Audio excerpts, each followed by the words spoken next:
Hey everyone, should be a quick video today. This one, we're gonna work on these lift supports for the hood. They're shot, the hood won't stay open by itself. And so these are actually quite simple. There's a couple of clips. There's one right here, and the one at the top right there. Again, you can get a good idea of what you need to do by looking at the new parts. Just have this little hole, you can see in there,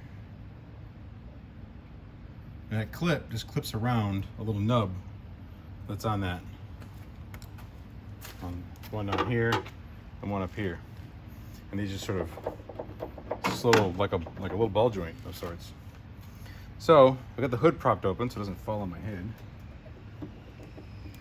And you just pry those little clips back a little bit. Use a small screwdriver or a Leatherman, or they make a little tool for this, like a little hook tool, if you have a set of those. And that's it. They just pop off. And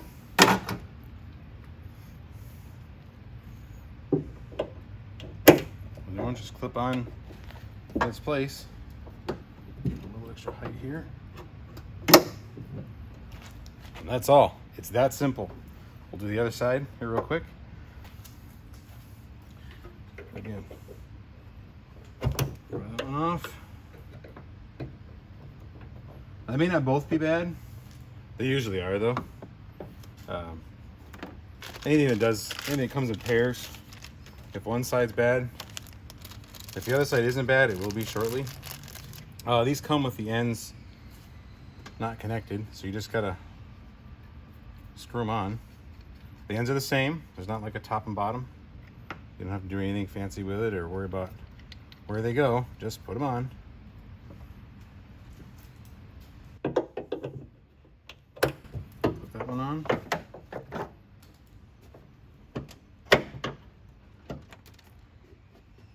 And that's it. And now it works. Both sets.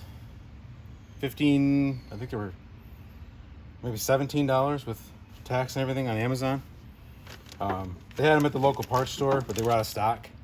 I think they were 19 at AutoZone, but they didn't have any in stock. So I could wait till next week, or I could get them next day from Amazon. So that's what I did. And we're done. That's it. That's all. You know, people just live with their hood now, stand up and prop it up with a broom handle or a pipe or whatever, and for 15 bucks and 3 minutes worth of work, it's fixed. Anyway, hope that helps you out. See you next time.